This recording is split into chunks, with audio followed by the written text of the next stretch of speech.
Estamos de volta para o segundo e último bloco do Ideia Livre de hoje. Nós estamos aqui debatendo eleições 2014.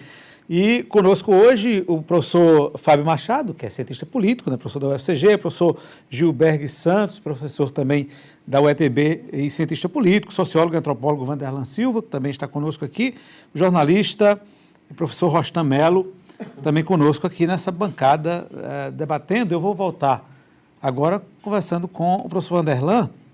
Professor, eu acho que a gente pode começar agora a falar o seguinte, debater o seguinte. A gente escuta também muita gente dizer, olha, eu nem aguento mais ver debate nenhum, não suporto mais guia eleitoral, porque está tudo igual, é tudo farinha do mesmo saco. É isso aí, ou a gente tem que ver a coisa mais a fundo, tem que ver projetos, diferenciar, porque é o projeto de cada partido, de cada coligação, ver cada candidato. Como é que a gente deve se conduzir, então? Eu acho que a gente tem que fazer uma avaliação que leve em consideração um conjunto de elementos.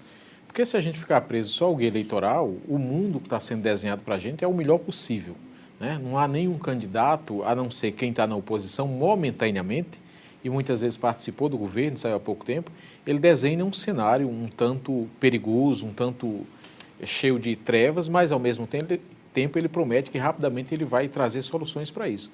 Então, eu tenho uma visão um tanto, eu diria positiva até, da avaliação que as pessoas fazem, né, da escolha dos seus candidatos. Por quê? Porque muita gente olha os guias eleitorais e as pesquisas mostram que 60% dos eleitores têm assistido o guia eleitoral na TV, em especial, né?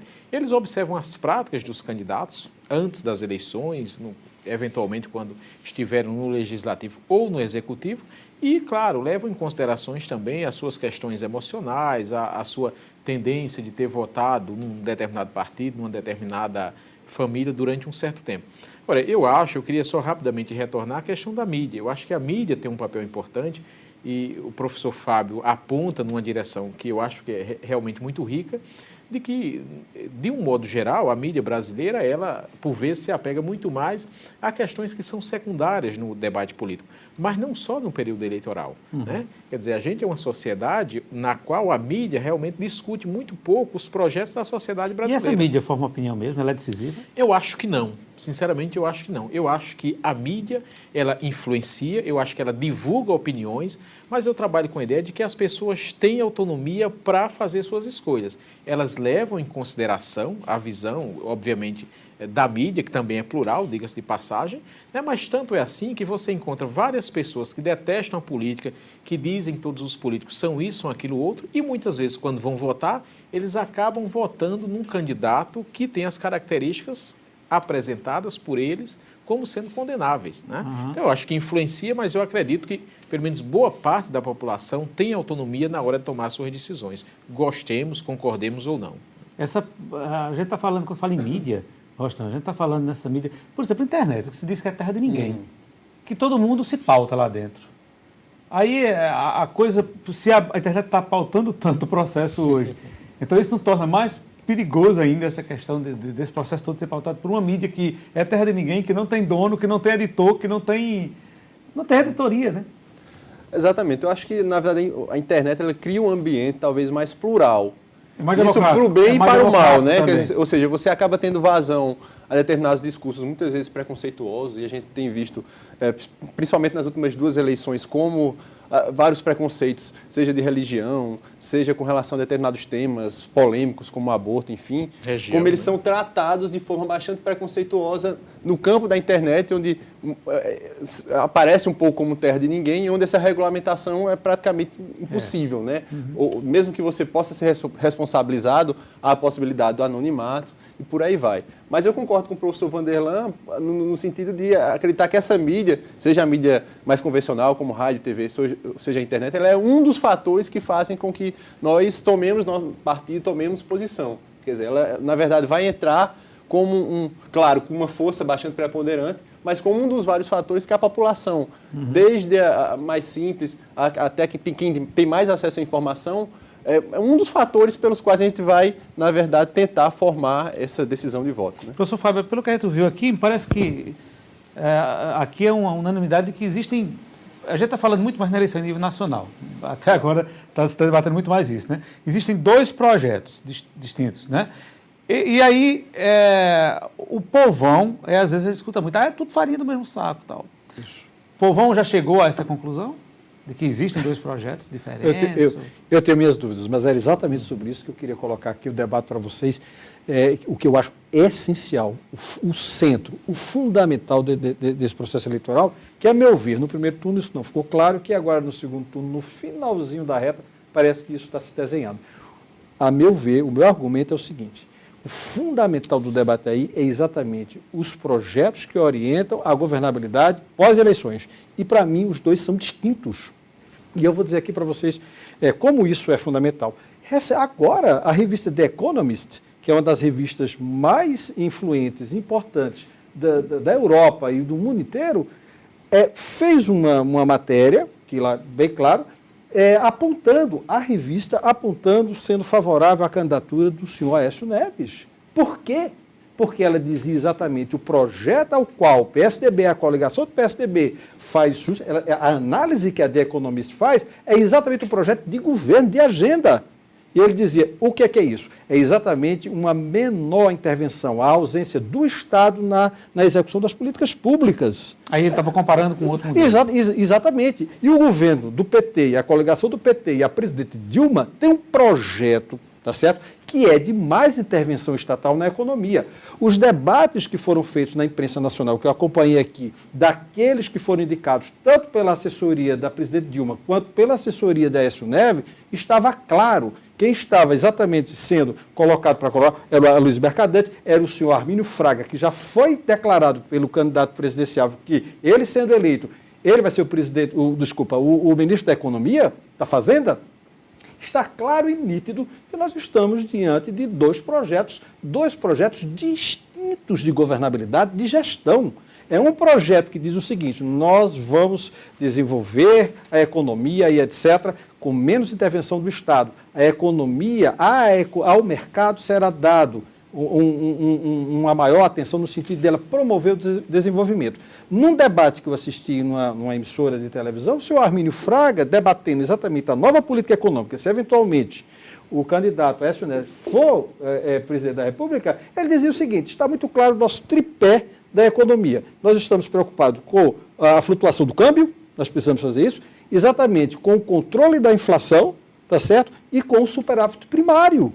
Nós estamos... Agora isso mostra também o quanto a economia pauta, e nós vamos cortar a economia virou base de tudo também. Entendeu? E eu acho, então, desculpa, Vanderlan, não se discute, quer dizer, a agenda pública da nação está colocada claramente, né? O debate é esse. E a imprensa e a mídia e a irresponsabilidade desses debates de não colocar efetivamente para a população brasileira de que nós estamos diante de dois projetos distintos, sim. Eu argumento isso categoricamente. Nós estamos diante de dois projetos, sim. Não estou fazendo juízo de valor aqui, nem para um nem para o lado. Estou esclarecendo ao telespectador que não tem essa coisa de que é a mesma coisa, não, que é o mesmo saco. Colocou claro também a questão da como a economia domina. Eu tenho concordância. Nesse caso, eu tenho concordância com o professor Fábio. Né? Quer dizer, tenho concordância com relação à economia, em primeiro lugar, e, óbvio, a maneira como o PSDB e o PT, a nível nacional, eles implementam políticas públicas, é claro. Né? Quer dizer, um defende muito mais a ação do Estado, no sentido do Estado ser mais interventor na economia e na intervenção da sociedade, através de transferência de rendas e tal. No caso do PSDB, enfim, o PSDB era muito mais alinhado àquilo que se chamou do consenso de Washington. Né? O PT não. Entretanto, e aí é que vem minha discordância, do ponto de vista, por exemplo, da agenda política, da condução das negociações com o Congresso Nacional, você não tem grandes diferenças. Né? E acho que um tema importante que tem surgido nesse momento é a questão da reforma política. Quer dizer, PT e PSDB passaram 20 anos no poder até agora e não fizeram uma reforma política decente. Né? A gente continua tendo um candidato acusando o outro de que, a nível nacional, você tem 20 ou 25 mil cargos comissionados, entretanto, ninguém teve a coragem... Toda a campanha se fala em reforma, né? E ninguém faz. E eu diria, Anchieta, a única conclusão que a gente sabe, que a gente pode tirar nesse momento é que, independentemente de quem venha a ser a presidenta ou o presidente da República, o PMDB continuará sendo governante. Essa aí é nova, viu? Gilberto, e aí, sobre esse tema aí, você tem alguma coisa para adiantar? Claro. Bom, eu concordo uma coisa. Depois de 20 anos de Fla-Flu, de PT e PSDB, eu acho que está bem claro algumas coisas, né? O PT é mais estatizante, o PSDB é mais liberalizante, ok. Mas eu acho que nós estamos, esse momento, eu vejo um momento muito interessante, já foi falado aqui alguma coisa sobre isso, nós estamos num momento muito interessante. Eu estou vendo a sociedade bem dividida e está havendo um debate. Veja que nós tivemos esse ano algo importante, que foi os 50 anos do golpe militar, do golpe civil-militar de 64. Então, esse debate que aconteceu mais no primeiro semestre, ele pautou, de alguma forma, o que nós estamos vendo agora. Nós temos uma sociedade extremamente dividida. Nós temos, como eu disse, um Jair Bolsonaro defendendo a volta a uma ditadura militar e nós temos um Jean Willis que é contrário a isso. Então, eu tenho visto o quê, nesse momento? Ficou muito claro, né?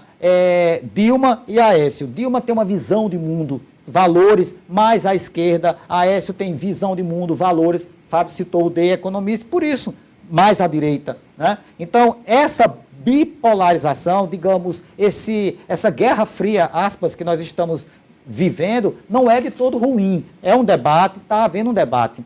Eu acho que, finalmente, há um esclarecimento da sociedade quanto aos projetos que Fábio já falou aqui. O que me parece que é ruim, o que impede que isso flua, é o debate político, é a reforma política que não sai. E eu vou... Vanderlan disse que ele se disse otimista, eu sou um pessimista. Na verdade, eu não sou pessimista, eu sou um realista. Eu sou um realista. É o mesmo sinônimo. Olha, certa vez, numa entrevista, não foi no ar, mas certa vez nos bastidores, após uma entrevista, conversando com eu não vou poder citar o nome dele, ele é deputado federal aqui da Paraíba, e a gente falava sobre reforma política, e lá para as tantas eu disse, afinal, deputado, por que é que não se faz a reforma política? O deputado, nós não estávamos no ar, então ele foi uma sinceridade acachapante. Ele disse, não temos e não vamos ter. Ou você acha que nós vamos fazer uma coisa que vai prejudicar a nós? Né? Então, e é verdade, o PT e o PSDB, eles concordam nisso.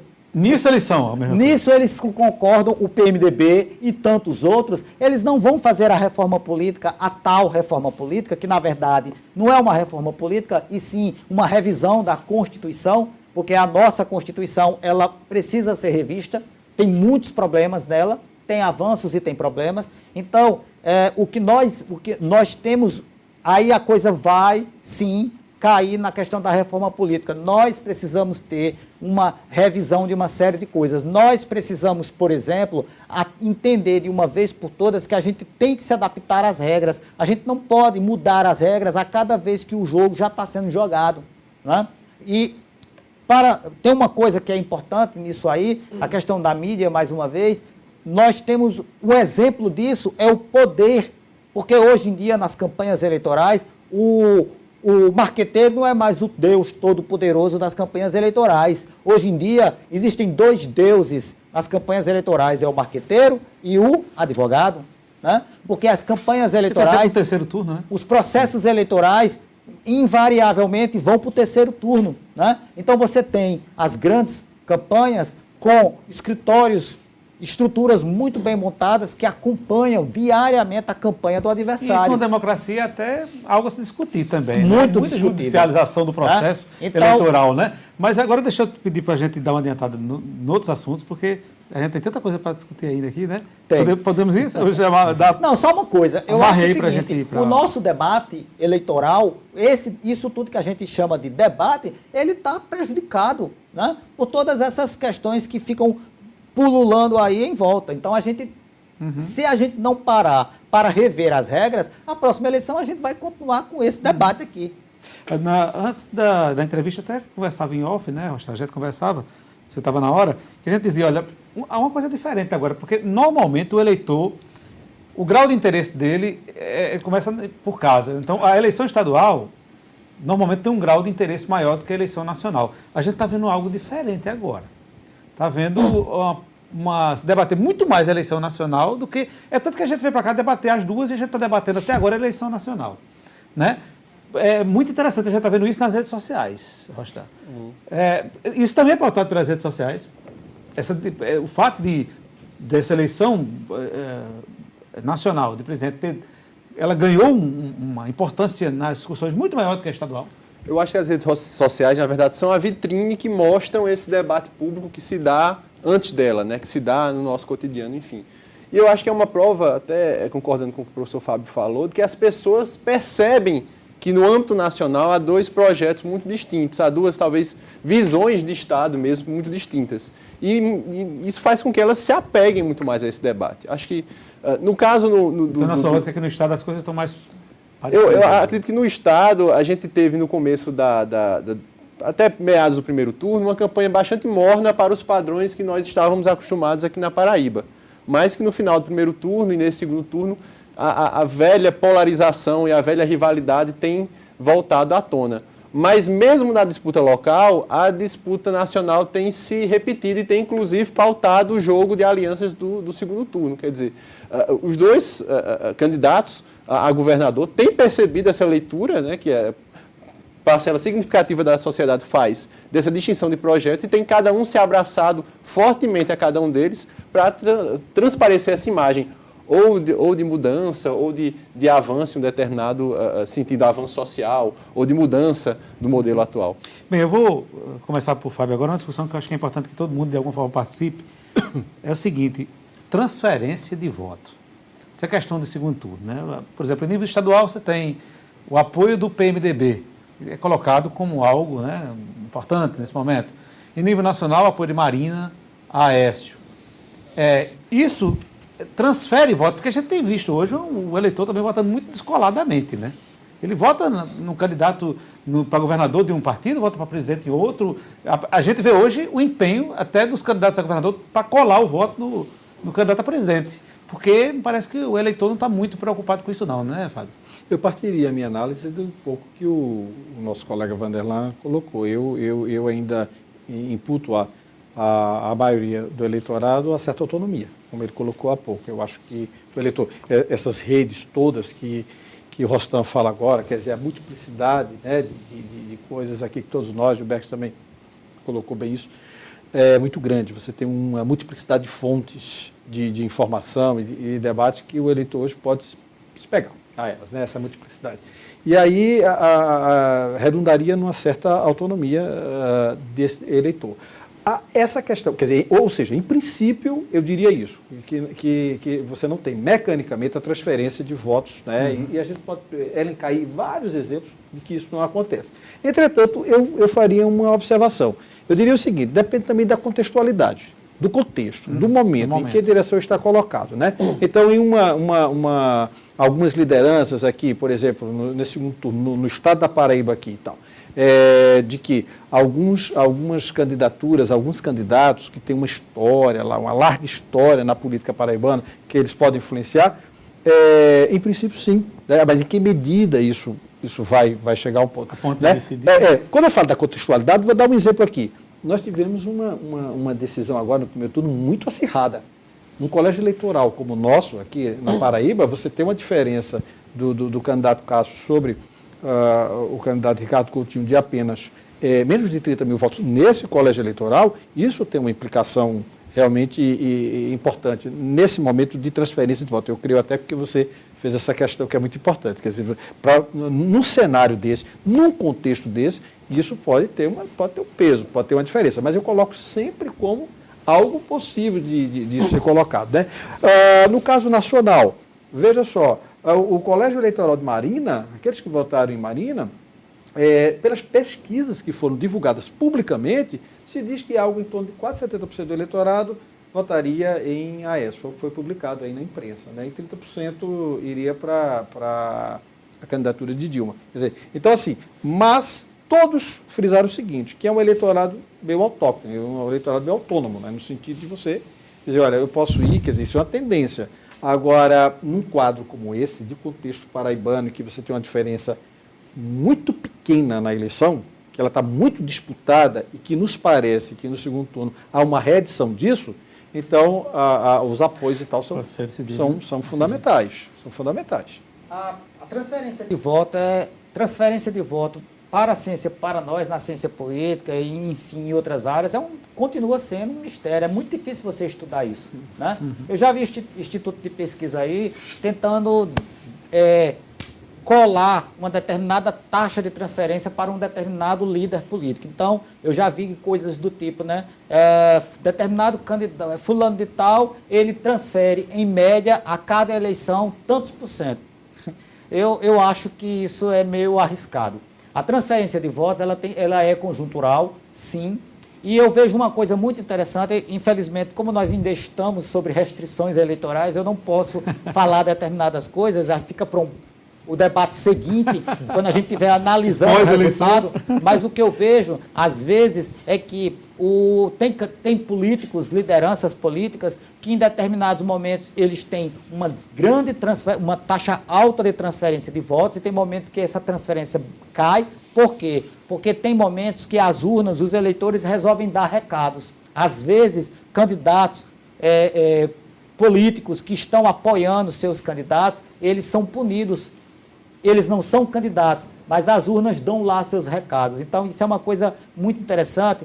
O fato, né? O que eu percebo, que isso é muito claro, é que cada vez mais é mais difícil transferir votos, né? Cada vez mais. No entanto, é preciso lembrar também o seguinte, temos eleição e nós tivemos o exemplo aqui em Campina Grande na eleição passada, né? Quando Veneziano Vital, que era o prefeito de Campina Grande, lançou uma candidatura, né? E ele dependia muito da vitória dessa candidata para que ele pudesse pensar no futuro eleitoral dele. Por exemplo, para ele pleitear o cargo, a candidatura ao governo do Estado. Como ele não foi bem sucedido aqui, ele ficou com extrema dificuldade de pleitear a vaga para candidato a governador e terminou acontecendo o que nós vimos. Ele não conseguiu e ele teve que ser candidato a deputado federal, né? Foi eleito, uma boa votação e tudo mais. Mas ele tem capital eleitoral, isso é fato, mas ele não conseguiu. E aí a gente vai ter que discutir se ele vai, no futuro, conseguir isso. Mas o fato é que, do capital eleitoral dele, grande, nem a metade foi para onde ele queria. Ou seja, é o que você falou, né? O eleitor tem lá, a sociedade, os eleitores, as pessoas têm lá a sua sabedoria, elas têm lá as suas formas de definir como, né, em que momento vão definir isso. Nós estamos vendo um processo aqui em Campina Grande, aqui na Paraíba, que eu chamo do silêncio das urnas, né? A gente vê coisas acontecendo, mas não é o que está vindo das urnas. Eu acho que nós ainda vamos ter muitas surpresas. Sobre isso aí, tem alguma coisa a dizer, professor? Pois é, eu queria fazer duas considerações. Uma a nível nacional. Eu acho que a população, de um modo geral, ela percebe o impacto maior da decisão nacional sobre as suas vidas do que as disputas estaduais. O professor Fábio enfatizou bem a questão, por exemplo, da intervenção econômica de um projeto e como a economia ganhou nos últimos tempos, né? Essa importância, né? E acho que vai continuar ganhando, né? Porque no mundo moderno a economia é algo definidor. Não é por acaso que se fala tanto da questão econômica, da questão da inflação em especial, de uma maior transferência ou não, do pagamento da dívida externa. Já se disse que o eleitor pensa votando no bolso, né? Em parte eu acho que sim, né? Em parte eu acho que sim. Agora, nem sempre é tudo, né?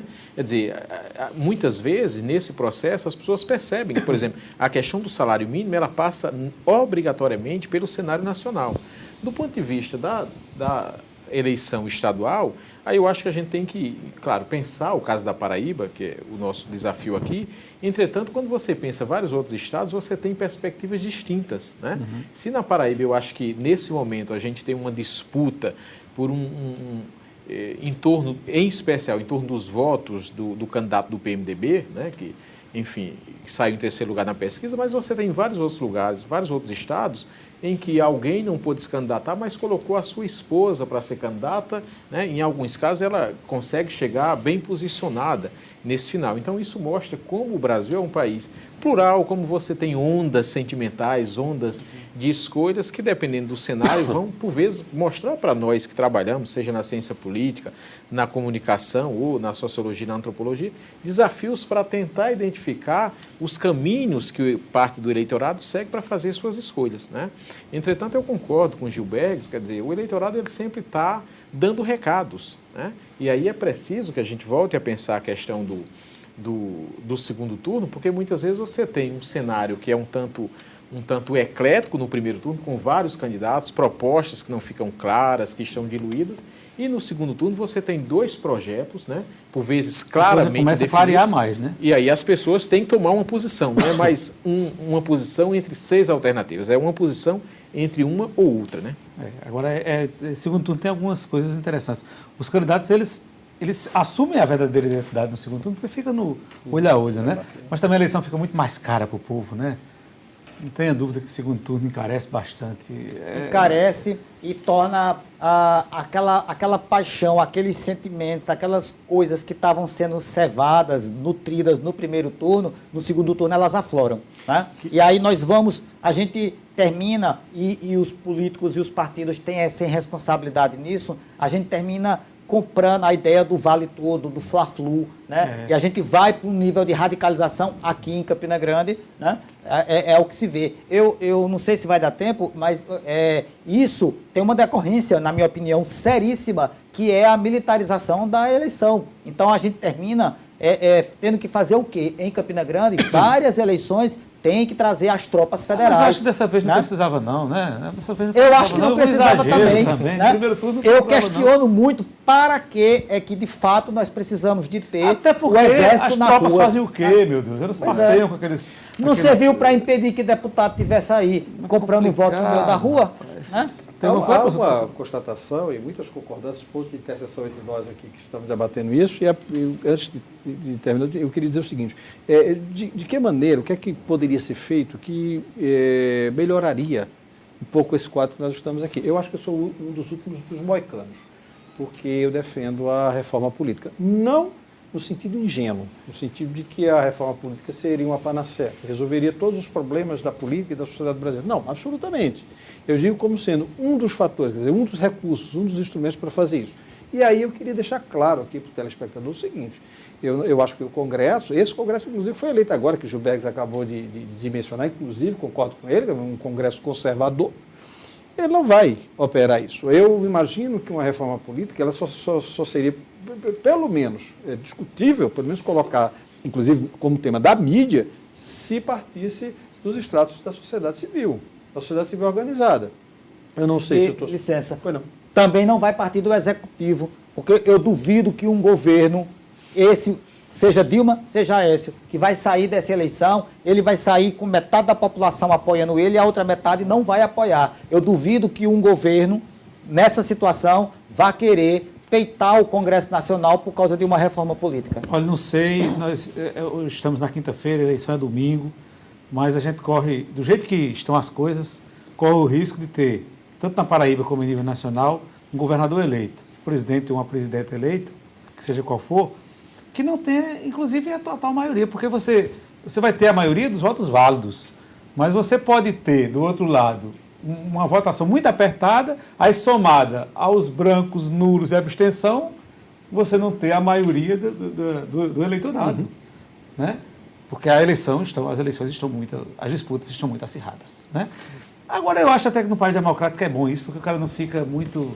a responsabilidade talvez aumente também na hora de governar. Concorda, professor? Anchieta, eu acho assim, fundamental que seja mantido. E diria mais, eu acho que a gente vive essa radicalização da disputa política nesse período eleitoral exatamente porque a gente passa 3 anos e 6 meses sem ter um debate sobre a sociedade brasileira.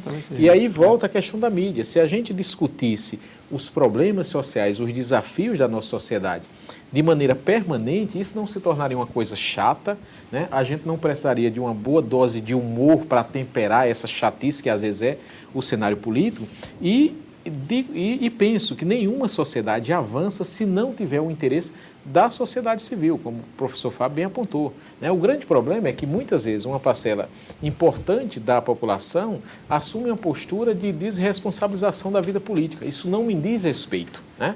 Quer dizer, e acaba achando que o único momento que tem de intervir, de participar desse processo, é no período eleitoral, quando deveria ser o contrário, uma participação mais efetiva, cobrando, indicando direções, porque é óbvio, qualquer que seja o partido que entre, vai tentar implementar o seu projeto. E muitas vezes acaba abdicando de plataformas importantes nesse projeto para se manter no poder, né? É sempre necessário, e aí é por isso que quando Gilbergs colocava o lado conservador, o lado progressista da sociedade, eu acho que é importante o debate com a sua multiplicidade de representações, né? Cada um, obviamente, tentando fazer a sociedade avançar no caminho que considera o melhor. Bem, o nosso tempo acabou, mas como aqui não tem aquele negócio de desligar o microfone, de 30 segundos, né? Acabou o tempo de desligar o microfone, aqui a gente tem, ainda dá para fazer os finalmente aqui.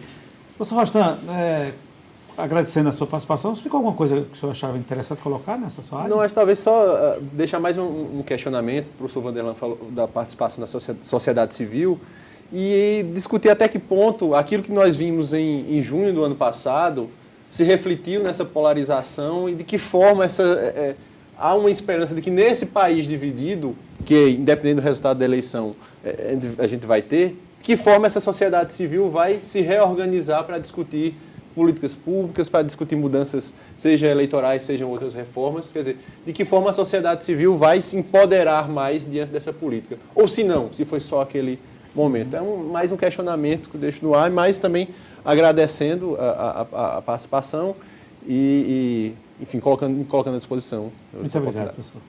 Professor Vanderlan, obrigado pela sua participação conosco mais uma vez. Eu queria só, primeiro, agradecer pelo convite e, segundo, parabenizar a TV Itararé e esse programa em especial, Ideia Livre, porque eu acho que nisso que a gente estava falando da imprensa, né, que muitas vezes não debate, esse programa se constitui como um cenário importante, né, em especial porque trabalha em conjunto com a TV Cultura, que é uma TV, né, de excelência no mundo inteiro, e segundo, porque a TV Itararé tem trazido contribuições importantes, inclusive para o debate a nível estadual, né, que é uma coisa muito importante, uma programação que valoriza muito a discussão sobre o cenário paraibano. Muito obrigado. Muito obrigado, professor. Professor Gilberto, mais uma vez, muito obrigado. Eu agradeço também, agradeço a participação, né? E um debate muito interessante por esses aspectos, né, que o Vanderlei... Se a gente tivesse mais umas 2 horas aqui, a gente ia discutir aqui, né? Eu acho que tem uma questão, eu gostaria de pontuar uma questão que é a nossa relação com o debate. Eu acho que a gente ainda precisa avançar muito mesmo. Nós precisamos parar de tratar... Nós temos uma atitude, nós, sociedade brasileira, uma atitude falso-moralista com o debate, sabe? Nós tivemos um ensaio ali em 2010, quando a Carta Capital fez um editorial declarando apoio a Dilma e o Estadão, o Estado de São Paulo, fez um editorial declarando apoio a Serra. Eu acho que a gente precisa avançar para isso. Eu acho que a gente precisa deixar mais de lado esse falso moralismo, que as pessoas tenham mais liberdade para assumir suas posições, não só na mídia como fora dela, porque aí isso pode ajudar, pode contribuir, né? Porque aí você não precisa ficar tergiversando, nem precisa ficar com esse medo, com essa camisa de força que a Justiça Eleitoral termina nos impondo. Acho importante, sim. Agora, também é importante assumir posições e respeitar dos outros. Com certeza. Haver o respeito mútuo. Democraticamente. Às vezes não acontece também entre a gente, né? Infelizmente. Que não é o que a gente está vendo nas redes sociais. Falávamos disso. Pois essa violência, essa virulência das redes sociais. Acontece muito isso. Professor Fábio, nosso parceiro, mais uma vez, obrigado. Eu é que agradeço, é uma satisfação estar aqui diante de uma banca tão qualificada, né?